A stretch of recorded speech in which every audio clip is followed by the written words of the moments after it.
Voilà le circuit RL. Donc, le circuit RL contient un conducteur ohmique, et une bobine. Le conducteur ohmique caractérisé par une résistance R et la bobine caractérisée par deux grandeurs physiques, l'inductance L s'exprime en Henry et une résistance interne petit r s'exprime en ohm. Voilà le symbole de la bobine. Donc, symbole de la bobine a deux symboles. Que ce soit sous la forme, la bobine a pour définition cétine, on dit cétine, donc les deux dipôles, dipôle contient deux pôles. Ou la définition d'une bobine, c'est un enroulement d'un fil conducteur, un enroulement cylindrique, donc un enroulement cylindrique d'un fil conducteur autour d'un isolant, que ce soit l'air ou bien le plastique ou bien ainsi de suite, où le fil conducteur recouvert d'une couche isolante. Voilà, c'est un enroulement. Dipôle AP à deux bornes A et B, un enroulement d'un fil conducteur recouvert d'une couche isolante. Un enroulement cylindrique, c'est-à-dire autour d'un cylindre, que ce soit d'une partie de bois ou bien de plastique ou bien tout simplement l'air. C'est une partie qui est isolante.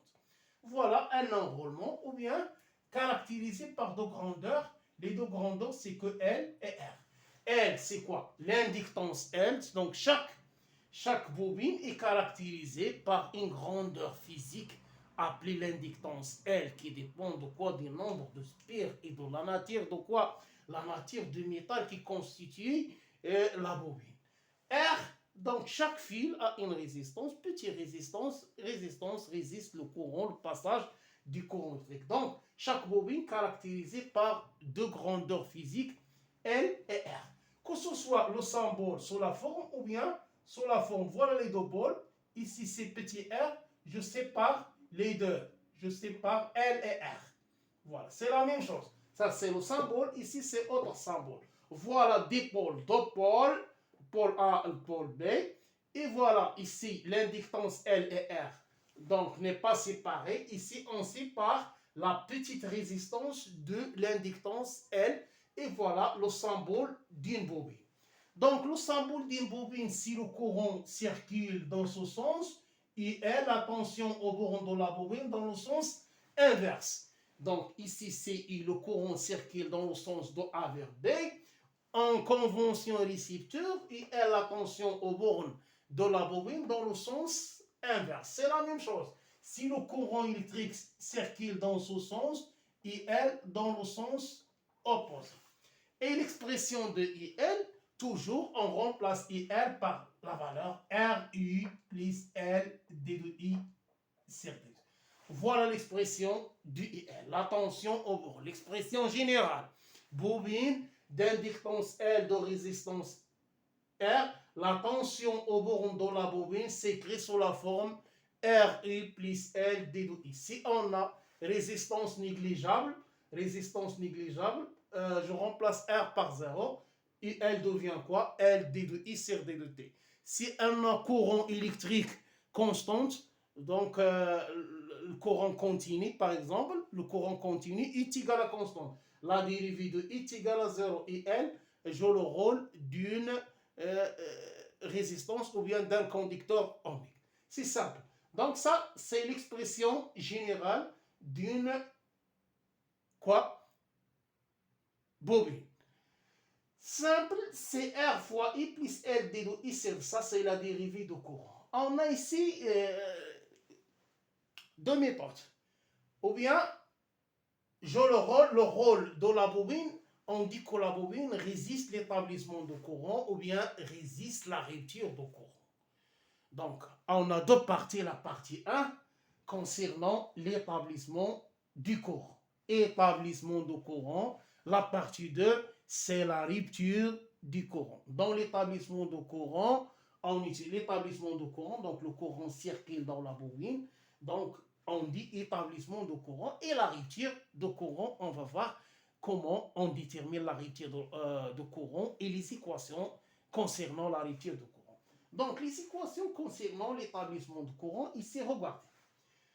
Dans le circuit, on a bobine, voilà la bobine, L et R, d'inductance L et de résistance interne R. Ici, c'est le conducteur ohmique, on dit circuit RL. Donc, chaque bobine caractérise. C'est la même chose. On dit le condensateur caractérisé par une capacité C, la bobine caractérisée par le coefficient d'inductance L qui a pour s'exprimer en Henry. Donc, ça, c'est la bobine L. Ici, c'est la résistance. On dit circuit RL. Si on ferme l'interrupteur K, voilà, le courant circule. Voilà, si on dit que la bobine RL, le dipôle RL, relié avec le générateur. Regardez le courant circule, passe, sort des pôles positifs du générateur. Voilà le courant. Et toujours la tension aux bornes de générateur, même sens avec le courant, on dit convention générateur. Ici, convention récepteur, le courant de sens opposé avec la tension, la même chose, ça c'est la tension aux bornes de la bobine, ici est R la tension aux bornes d'une résistance R, et toujours I de sens opposé avec IL. Toujours I, le courant électrique, est de sens opposé avec la tension aux bornes de la bobine, la même chose, parce que ça sont des récepteurs, et la convention récepteur montre que toujours la tension est de sens opposé avec le courant. Ici, le courant et la tension aux bornes de générateur ont même sens. Et voilà, ici c'est le potentiel positif, le potentiel dans ce côté-là supérieur au potentiel dans ce côté-là des pôles négatifs. Potentiel des pôles positifs supérieur au potentiel des pôles négatifs. Et voilà les récepteurs. Regardez le courant circule, passe dans la bobine. Pourquoi ici on met un diode? Le diode bloque le passage de courant dans ce sens. Ne laisse pas le courant passer dans ce sens-là. Regardez, le diode bloque le courant et laisse passer le courant dans le sens du diode. Donc le courant passe, sort des pôles positifs du générateur, arrivant à ce nœud-là, donc passant dans la bobine et revenant au pôle négatif, il ne passe pas dans la diode. Ici, le diode bloque quoi? Bloque le courant électrique.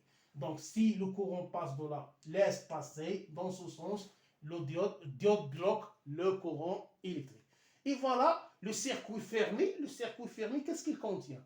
La bobine, la résistance et le générateur qui a une force électromotrice E. Donc ici, on dit établissement de courant. La bobine RL reliée avec le générateur. Le circuit fermé, donc le courant passe dans la bobine, résistance et revenant au pôle négatif.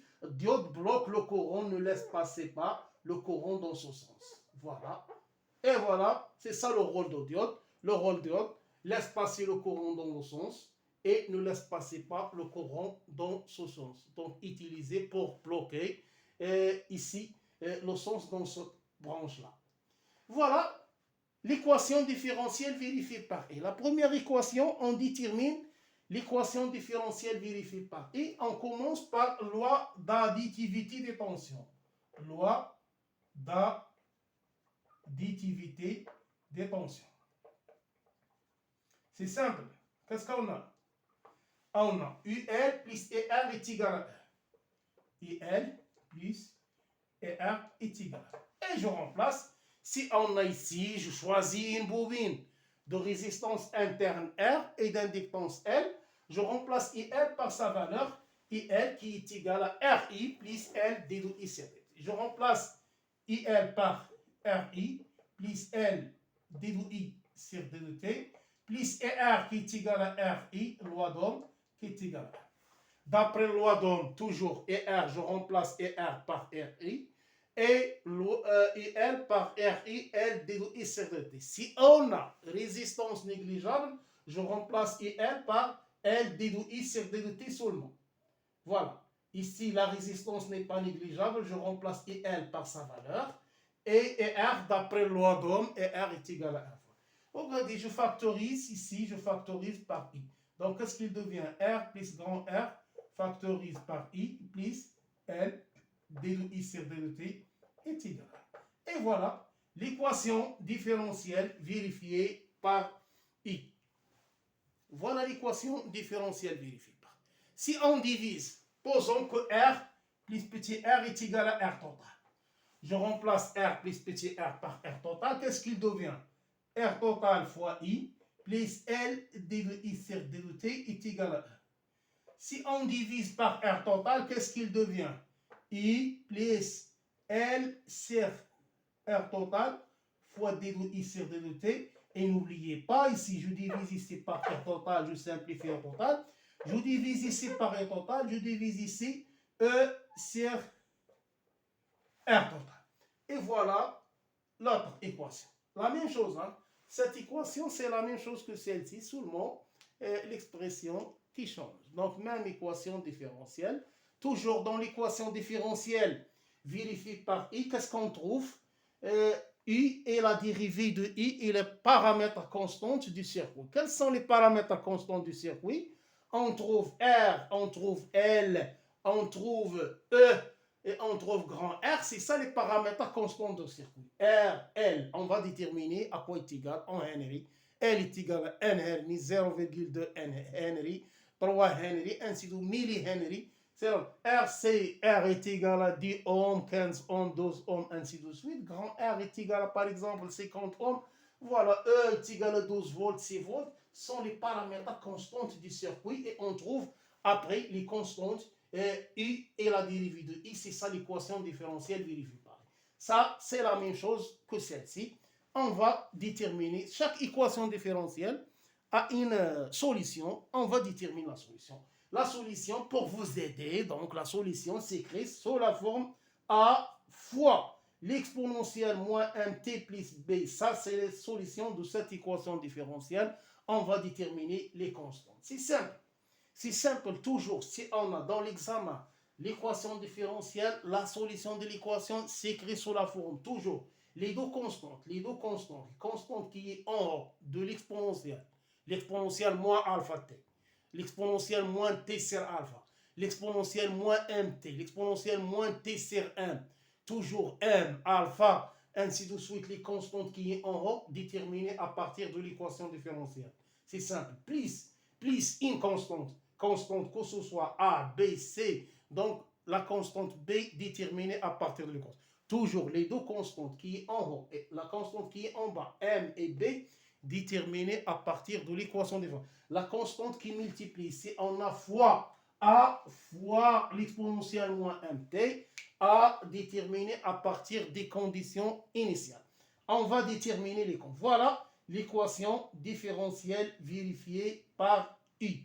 Si on veut déterminer la solution de cette équation différentielle. Solution de cette équation différentielle.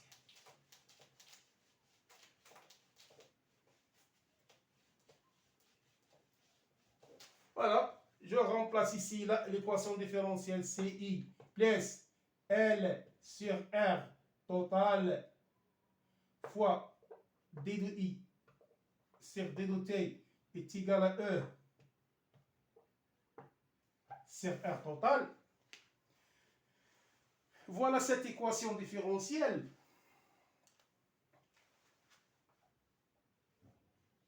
U plus L sur R total. La solution de cette équation s'écrit sur la forme. Pour déterminer M et B, on détermine M et B. Toujours M et B à quoi est égal à M et à quoi est égal à B. Pour déterminer M et B à partir de l'équation différentielle. C'est-à-dire, je remplace I par son expression. Regardez l'expression de I. Je remplace I par son expression. Qu'est-ce qu'il devient? A, l'exponentielle moins mt, plus B. Voilà, je remplace I par cette équation. Plus, voilà le plus. L sur R total. Fois la dérivée de I. Comment on détermine la dérivée de I? Toujours, la dérivée de I, c'est la dérivée de B est égale à constante. la dérivée de I, L sur R, sur R total, fois la dérivée de B, c'est une constante, la dérivée de la constante est égale à 0. Donc la dérivée, qu'est-ce qu'il reste? La dérivée de A, l'exponentielle moins mt. Toujours, la dérivée de A, l'exponentielle moins mt, la dérivée de B est égale à 0. Donc qu'est-ce qu'il reste? La dérivée de A, l'exponentielle moins mt. A, l'exponentielle moins mt. Et je fais la dérivée de l'exposant. Moins mt dérivée. La dérivée de moins mt, c'est moins 1. Et voilà, je remplace ici moins 1 fois a l'exponentielle moins mt. Simple. Comment on détermine la dérivée? La dérivée de p est égale à 0. La dérivée de moins mt, c'est moins 1. Et je réécris l'expression à l'exponentielle moins mt. Et voilà l'expression qui est égale. Ça, c'est la dérivée est égale de l'autre côté E sur R total. Simple. Voilà ici, je factorise par a l'exponentielle moins mt. A l'exponentielle moins mt factorise. Qu'est-ce qu'il reste ici? 1. 1 plus. Ici, je factorise par a l'exponentielle. Qu'est-ce qu'il reste? Moins 1 fois L. Moins, ici, plus avec le moins, devient moins. Moins. Fois moins, L moins, qu'est-ce qu'il reste? Moins L sur R total fois L. Enfin, c'est-à-dire, je factorise par a l'exponentielle. Ici, par a l'exponentielle, qu'est-ce qu'il reste ici? 1. Qu'est-ce qu'il reste ici? Moins L sur R total fois 1. Est égal, plus, n'oubliez pas, plus B est égal à E sur R total. Voilà dans l'expression. On a égalité. Pour qu'il soit solution, pour que et a l'exponentielle moins mt plus b, solution de cette équation différentielle, il faut que ce terme est égal à 0. Il suffit que ce terme est égal. Pourquoi? Pour que, ici, on a ici, à gauche ou bien à droite, on a constante, il faut que à droite soit une constante. Le terme ça soit une constante. Pour devenir constante est égal à une constante, il suffit que ce terme ça est égal à 0. Voilà, pour que ce terme est égal à 0. On dit la phrase, pour que a l'exponentielle moins mt plus b soit solution de l'équation différentielle, il suffit que a l'exponentielle moins mt 1 pour que constante est égale à constante. Donc, voilà, a l'exponentielle moins mt différent de 0. Voilà, a l'exponentielle moins mt. Pourquoi a l'exponentielle? Si a l'exponentielle moins mt est égal à 0, on n'obtient pas une solution sur la forme.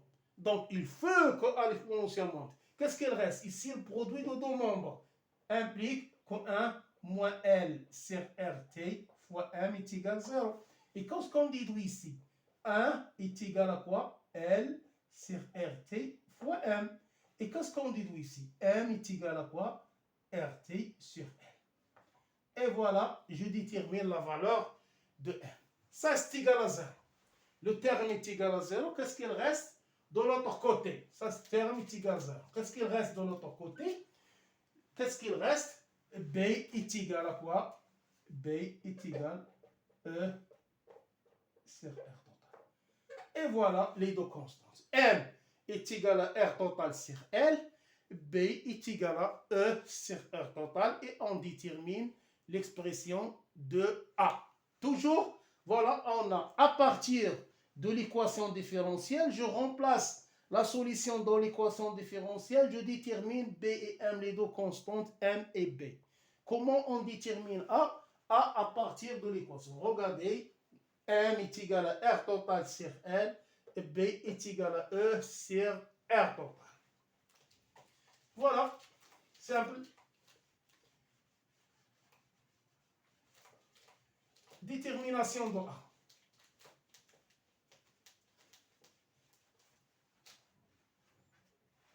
Détermination de A.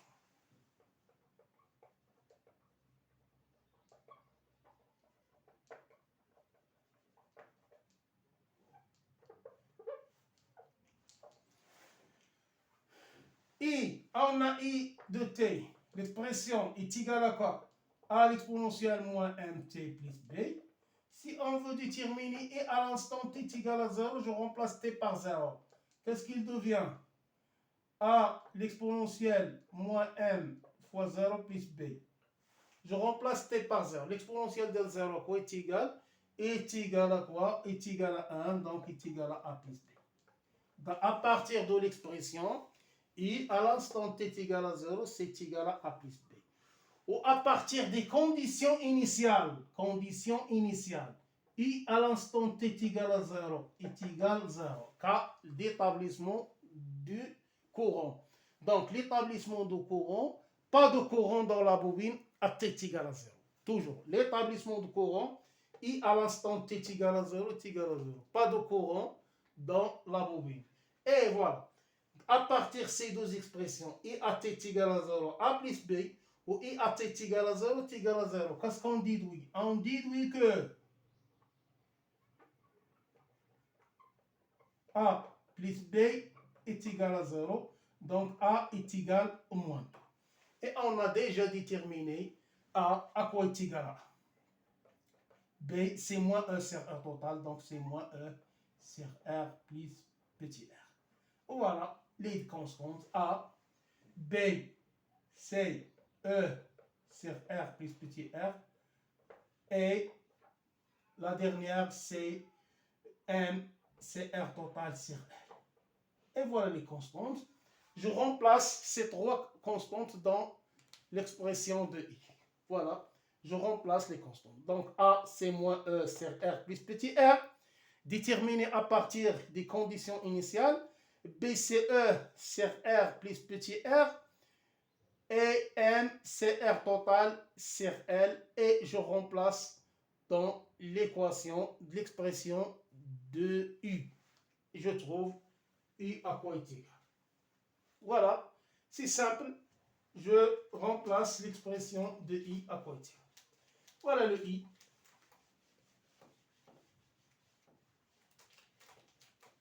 Et de T. On a I de T. Il varie en fonction du temps. On dit I ou bien I de T. C'est la même chose. A, je remplace A par sa valeur. A, c'est égal à moins E sur R plus petit r. L'exponentielle moins mt, je remplace 1 par rt sur L fois t. Je remplace 1 par rt sur L fois t, plus b qui est égal à E sur R plus petit r.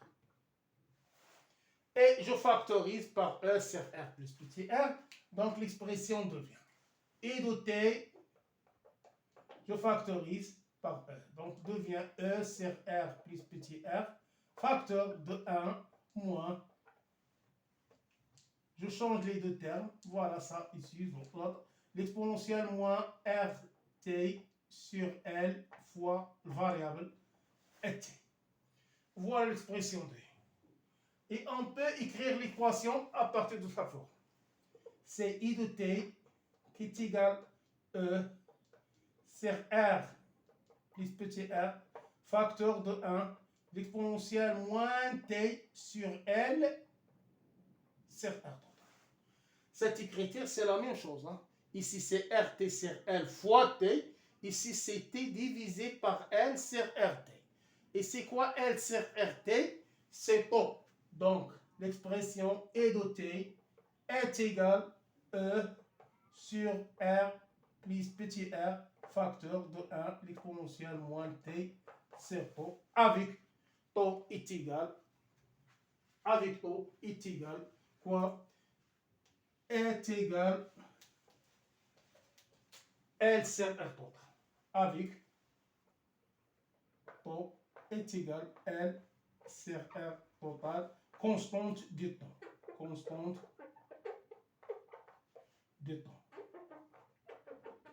La constante du temps du circuit RL, que ce soit établissement de courant bien lithium, c'est L sur R total. Et voilà l'expression du courant concernant l'établissement du courant. Voilà l'expression de I. Que ce soit on écrit l'expression sous sa forme, ou bien sous la forme, ou bien sous la forme, je remplace L sur total par taux et je détermine l'expression de I. La courbe. Passons à la courbe I en fonction de temps. Passons à la fonction I en fonction de temps. La courbe.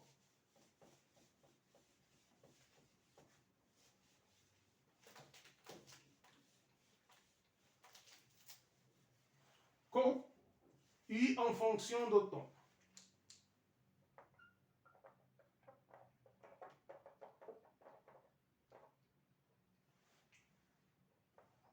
Pour déterminer I en fonction de temps, voilà.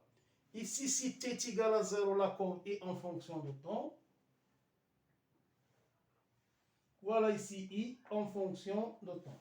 À t est égal à 0, l'exponentielle de 0, c'est 1. 1 moins 1 est égal à 0. 0 fois E, c'est 1, c'est 0. Voilà. 0. Si t tend vers l'infini, l'exponentielle moins t tend vers 0. 1 moins 0, c'est 1 fois E sur R plus petit r, c'est E sur R plus petit r. Voilà, c'est ça la valeur. C'est une fonction croissante. Et la valeur maximale, c'est E sur R plus petit r. Ça, c'est U max. Ou bien on dit UPI, U origine permanente. Et voilà. C'est une fonction croissante. On dit établissement de courant, le établissement de courant dans la bobine, et c'est une fonction croissante. Croît de 0 jusqu'à la valeur maximale, c'est E sur R plus petit. La question dans l'examen, déterminer Imax. On détermine Imax à partir de la courbe qui est égale à E sur R plus petit r. E sur R plus petit r, ou bien Imax noté I majuscule, ou bien U origine permanent. U origine permanent, à quoi est égal E sur R plus petit r, cas d'établissement du courant. Regardez, à partir de cette courbe, on détermine les constantes, toujours dans l'examen, on détermine la valeur, cette valeur à quoi qui est égale toujours E sur R plus petit r. Et on détermine taux qui est égal à L. Les méthodes de détermination de taux, on a 3 méthodes seulement. Taux à partir de L sur 5 taux, L sur R total par le calcul, ou bien taux, c'est l'intersection, l'asymptote, ça c'est la tangente de la courbe à l'instant t est égale à 0, l'intersection avec l'asymptote horizontale, la projection sur l'axe des abscisses dans taux. Voilà, donc la tangente de la courbe à t est égale à 0, l'intersection avec l'asymptote, le point d'intersection, la projection sur l'axe des abscisses dans taux. Ou bien, c'est l'abscisse de l'ordonnée 0,63 qui multiplié UP. On multiplie 0,63 fois la valeur maximale. Je pose la valeur sur l'axe des ordonnées, passons à la courbe et faire la projection, le point d'intersection avec la courbe, faire la projection sur l'axe des abscisses et je détermine donc ça, les méthodes. Regardez, la valeur qui atteint sa valeur maximale, à l'instant 5 taux. Ici, on a deux régimes.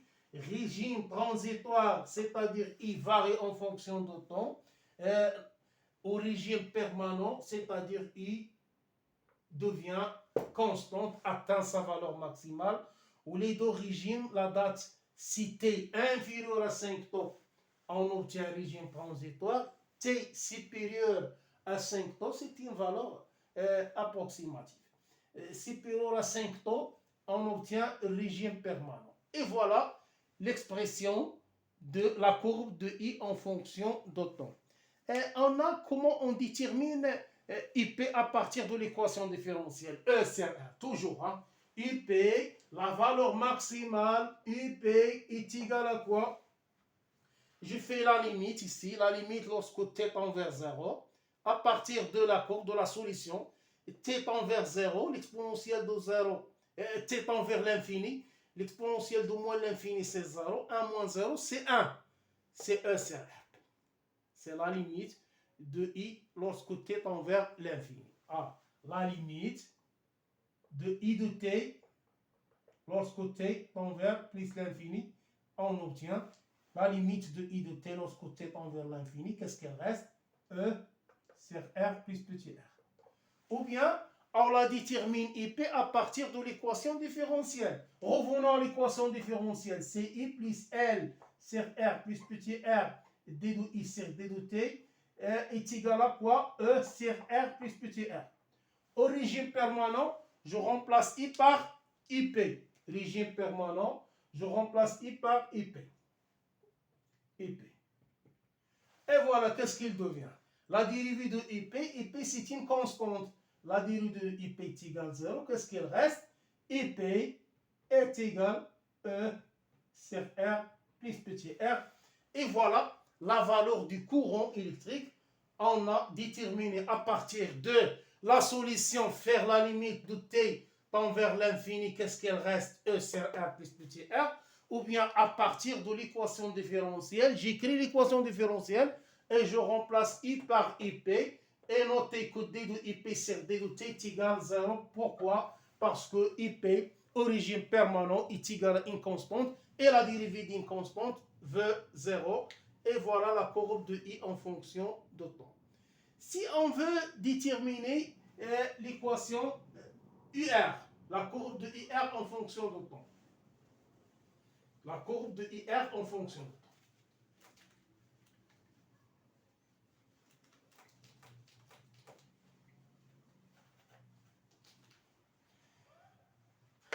Courbe IR en fonction de temps.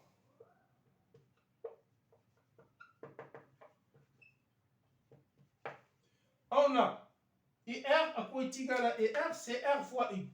Et R est égal à R fois I. Je remplace I par sa valeur. I par sa valeur, c'est R. I, c'est quoi? C'est E sur R plus petit r, facteur de R exponentielle moins T sur temps. Qu'est-ce qu'il devient? Et R est égal à quoi? Et R, c'est RE sur R plus petit r, facteur de R exponentielle moins T sur temps. Et voilà l'expression de R. Seulement, je multipliais I par sa valeur. Seulement, je multipliais le I par sa valeur. Et à partir de ces deux équations, on détermine la courbe. On trace la courbe de I en fonction de temps. Voilà la courbe. Ça, c'est ER en fonction de temps. Si t est égal à 0, t est égal à 0, je remplace t par 0. L'exponentielle de 0, c'est 1. 1 moins 1 vaut 0. 0 fois RE sur R, c'est égal à 0. Voilà. Commence par 0. Si t tend vers l'infini, l'exponentielle de moins l'infini, c'est 0. 1 moins 0, c'est 1. Donc, tend vers RE. Ça, c'est RE sur R plus petit r.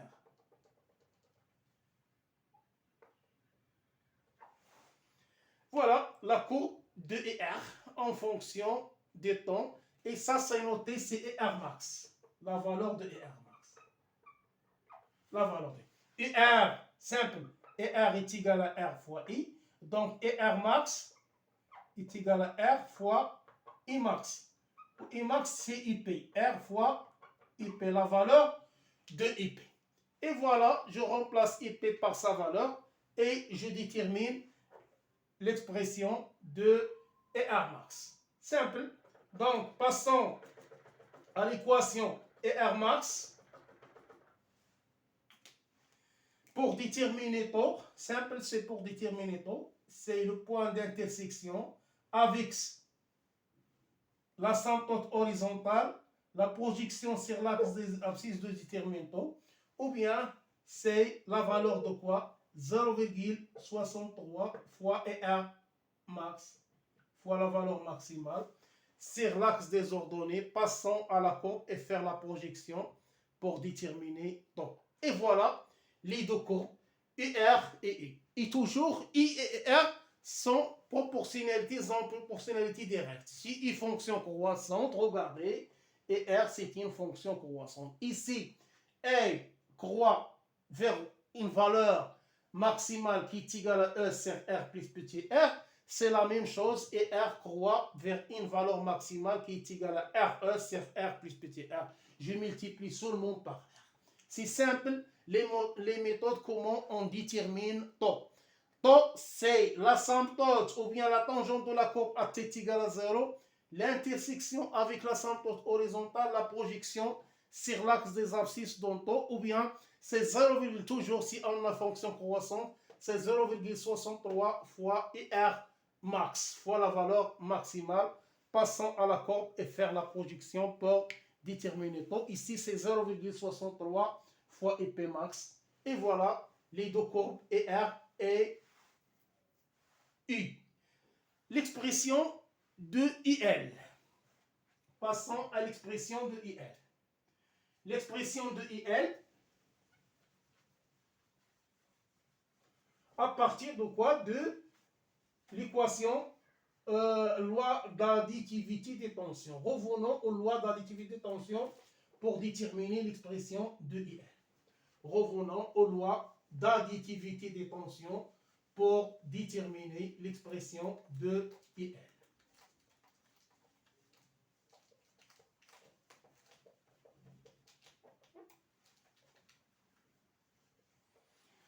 L'expression de IL.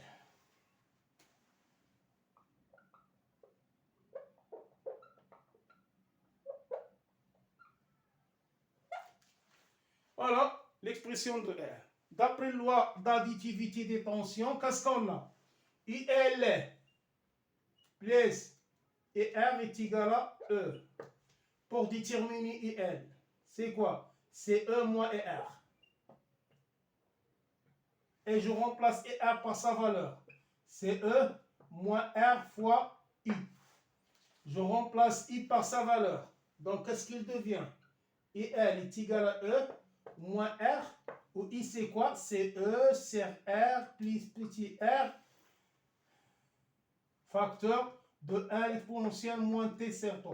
Voilà, ça c'est, passons E, IR c'est R fois I, je remplace I par sa valeur, cas d'établissement de courant, I c'est toujours égal, E sur R plus petit r, facteur de 1 moins l'exponentielle moins t sur τ. Je développe un petit peu. Voilà, IL est égal à quoi? E moins R, E sur R plus petit r fois 1, moins avec le moins donne plus, devient plus, RE sur R plus petit r, l'exponentielle moins t sur τ. Je calcule ce terme-là. Ce terme. Je calcule le terme qui est égal à E moins RE sur R plus petit r. Si on veut calculer ça, regardez, c'est E fois R plus petit r moins RE sur R plus petit r. Qu'est-ce qu'il devient? Je développe un petit peu. C'est RE plus RE moins RE sur R plus petit r. Je simplifie le RE avec le RE. Qu'est-ce qu'il devient? C'est RE sur R plus petit r. Je change ici, je remplace E moins RE sur R plus petit r par l'expression IL est égal à R petit r, la résistance interne de la bobine, sur grand R plus petit r, plus RE sur R plus petit r, l'exponentielle moins t sur τ. RE sur R plus petit r plus grand RE sur R, c'est ça l'expression. Si on ajoute ici IL en fonction du temps variable. Si on veut déterminer IL à t égale à 1 seconde, donc je remplace t par seconde. 2 minutes, je remplace ici t par 2 minutes et on garde même unité de t et de τ. Donc voilà pour déterminer la valeur de IL à chaque instant. Voilà la courbe de IL en fonction de temps. Si on veut déterminer la courbe de IL en fonction de temps, courbe IL en fonction de temps,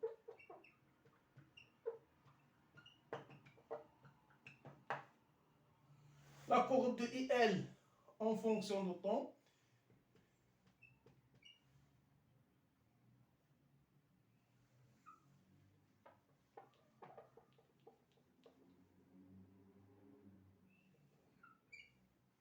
voilà. je calcule IL à l'instant t est égal à 0. À quoi est égal à IL? À t est égal à 0. Je remplace ici t par 0 est égal à RE sur R plus petit r plus RE, c'est R plus petit r, l'exponentielle de 0. Je remplace t par 0. Moins 0 bien 0, c'est 1. Voilà. Je calcule ici. Factorise par E, factorisé de R plus petit r sur R plus petit r. Je simplifie. Qu'est-ce qu'il est égal à IL à l'instant t est égal à 0 est égal à E. C'est-à-dire à l'instant t est égal à 0, la valeur de IL c'est égal à E. Si t, IL, la valeur de IL à t est égal à l'infini, donc IL lorsque t tend vers l'infini, t tend vers l'infini, l'exponentielle de moins t serpent tend vers 0, donc IL est égal à RE sur grand R plus petit r. Donc IL à l'infini est égal à RE sur R plus petit r. Donc c'est RE sur R plus petit r. Et voilà la courbe de IL en fonction du temps. La courbe de IL en fonction du temps, IL décroît proportionnalité inverse avec U. Si le courant qui traverse la bobine est une fonction croissante, donc la tension au bord de la bobine est une fonction décroissante. C'est la même chose concernant le condensateur. Il s'écroît, le courant qui circule dans le condensateur diminue. Voilà, il y a une proportionnalité inverse. Voilà entre IL et I. Donc ici, c'est une fonction décroissante et décroît de la valeur E jusqu'à la valeur RE. Si on choisit une bobine de résistance interne R est égale à 0, donc décroît vers le 0. Et voilà, à partir de ça, on va déterminer voilà l'asymptote et l'intersection avec l'horizontale, faire la projection sur l'axe des abscisses et je détermine taux. Voilà l'expression de IR. On parle trop de taux. Taux, c'est une constante de temps. La question, montrer que taux est homogène à un temps. Montrer que taux est homogène à un temps. Donc, c'est simple comment on détermine l'expression à partir de la loi d'additivité de tension. Donc, pour déterminer L, c'est E moins R. Seulement le calcul, hein, je remplace I par sa valeur et je fais un petit calcul pour déterminer l'expression de IL concernant l'établissement du courant. Donc, montrer que taux est homogène à un temps. On montre que taux est homogène à un temps. Pour finir, hein, montrer que taux est homogène à un temps.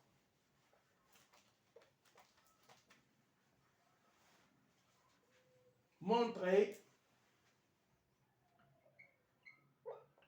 que taux est homogène à un temps. C'est-à-dire l'analyse dimensionnelle de taux. On commence par la tension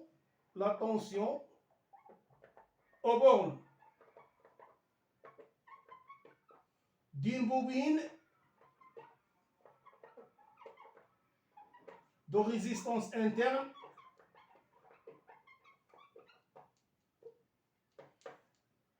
nulle,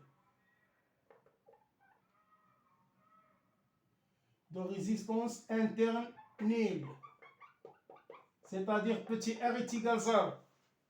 La tension aux bornes. Donc, qu'est-ce que, pour déterminer la tension, c'est IL, au lieu de RI, c'est L d de I sur d de T. On choisit l'expression de la tension aux bornes d'une bobine de résistance interne est égale à 0. Pour déterminer l'unité de L, c'est le Henry. On va déterminer l'unité de L en fonction de volts, ampères et secondes, ainsi de suite. Donc, l'unité de L, c'est l'unité de IL fois l'unité de D de T sur l'unité de D de I. L'unité de L, c'est l'unité de IL fois l'unité de D de T sur l'unité de D de I. C'est la même chose, hein? IL, l'unité de L, c'est le volt. On dit c'est l'unité de I. I ou bien IL, c'est la même chose. D de T ou bien T, c'est la même chose. Hein? D de T ou bien T, c'est le second. On s'intéresse sur l'unité seulement. D de T, l'unité de D de T. Un délai de temps qui est très petit, le délai de temps. Donc D de T, c'est l'unité, c'est le second. Ou l'unité de D de I, c'est l'ampère. C'est la même chose. On dit IL ou bien I ou bien IR, toujours les unités, c'est le volt. On s'intéresse ici seulement, c'est le volt. Fois D de T, c'est T, ou bien D de T, ou bien grand T, c'est l'unité de D de I. Passons à R, loi d'Ohm. D'après loi d'Ohm, et R est égal à quoi? R fois I, pour déterminer l'unité de R. C'est l'unité de R sur l'unité de I. L'unité de R sur l'unité. Ou bien, c'est l'unité de I sur I. C'est la même chose. Et R ou bien I, c'est la même chose. On a l'unité de IR, ou bien la dimension de L, c'est dimension de I fois la dimension de temps sur dimension de l'intensité du courant. Dimension de R, c'est la dimension de la tension sur la dimension de l'intensité du courant. Et on remplace, revenons à l'expression d'Otto. L'expression d'Otto,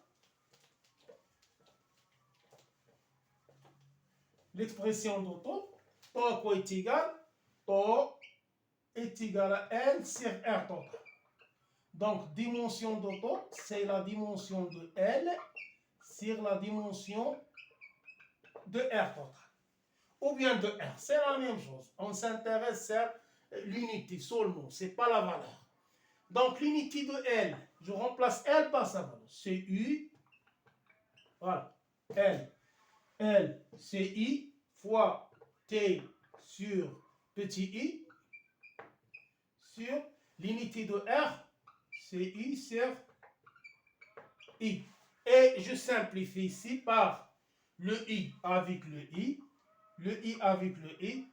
Donc reste l'unité de taux, c'est T, on dit taux est homogène à un temps. Donc taux est homogène à un temps. Taux est homogène à un temps.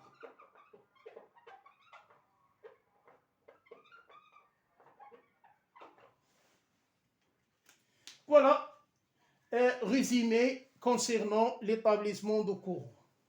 Le résumé concernant l'établissement de courant, en bref. Résumé du cours. Établissement de courant, on choisit la bobine de résistance interne petit r. On choisit la bobine de résistance petit r. L'équation différentielle, ici on a l'équation différentielle.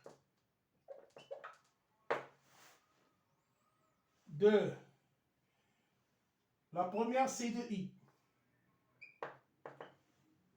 De I, c'est I. On a déterminé L sur R plus petit r et de I sur D de T est égal à E sur R plus petit r. Voilà l'équation différentielle vérifiée par N. Solution. On a déterminé la solution. C'est U est égal à quoi? E sur R plus petit r facteur de 1 moins l'exponentielle moins T sur tau. L'équation différentielle vérifiée par ER.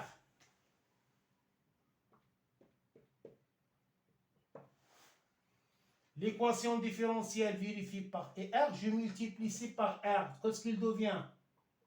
RI plus L sur R plus petit r D de RI sur D de T est égal à, je multiplie ici par R, la même chose, hein? RE sur R plus petit r. Ici, R, c'est une constante, on introduit R dans la dérivée. Je remplace RI par UR. Et la même chose par ER. Et voilà l'équation différentielle vérifié par ER. La solution de l'équation différentielle vérifiée par ER, c'est ER, je multiplie ici seulement par R. ER est égal à R fois X, c'est RE sur R plus petit r, donc sont proportionnels. Hein? Et R est proportionnalité directe. Si une fonction croissante et R, c'est une fonction croissante. Donc, l'équation différentielle vérifiée par IL à déterminer, donc déterminer, à choisir, à réfléchir. Hein. Question, déterminer l'équation différentielle vérifiée par l'équation. On détermine l'équation différentielle dans la partie 2. L'équation différentielle vérifiée par IL. Par UL. La solution, c'est simple. Solution, c'est EL. On a déterminé EL, c'est RE sur R plus petit r plus grand RE sur R plus petit r, facteur de 1 exponentielle moins T sur T. Donc, l'équation différentielle vérifiée par EL pour les experts. Hein. Il faut réfléchir et on va donner la solution dans la partie 2 concernant la rupture de courant. L'équation différentielle. Voilà, on a, concernant l'établissement de courant, on a 3 parties. L'équation différentielle vérifiée par I, l'équation différentielle vérifiée par ER et l'équation différentielle vérifiée par EL. Les solutions de l'équation différentielle vérifiée par I, voilà l'équation. Solution de l'équation différentielle vérifiée par ER, voilà. Et la solution de l'équation différentielle vérifiée par EL. Et voilà, pardon, ici c'est seulement l'exponentielle moins T sur T. Et voilà les courbes. Les courbes, c'est simple. La courbe de I en fonction de T. I en fonction de T, c'est une fonction croissante qui croît vers une valeur UP qui est égal à quoi EP, c'est E sur R plus petit r. Voilà l'équation. Ici, c'est IR en fonction, c'est une fonction croissante qui croît une valeur RE sur R plus petit r. Je multiplie ici seulement par R. Et ici, c'est la courbe de IR. Ici, c'est la courbe de IL. C'est une fonction décroissante qui décroît de la valeur E vers une valeur qui est égale à RE sur R plus petit r. Et voilà comment on détermine taux. Ici, taux, voilà la taux. L'intersection. Ici, c'est la même chose, taux. L'intersection. Ou bien 0,63 fois la valeur maximale IP. Ici, c'est ER max. Hein? ER max. Et voilà, c'est 0,63 fois ER max. Et seulement, c'est concernant l'établissement de courant. Et on passe à la partie 2, la rupture de courant. Donc, savoir les deux équations différentielles et réfléchissez-vous sur l'équation différentielle vérifiée par EL. Voilà la solution de l'équation différentielle vérifiée par EL. L'équation différentielle vérifiée par I, voilà la solution. Et l'équation différentielle vérifiée par R, voilà son équation. Et voilà.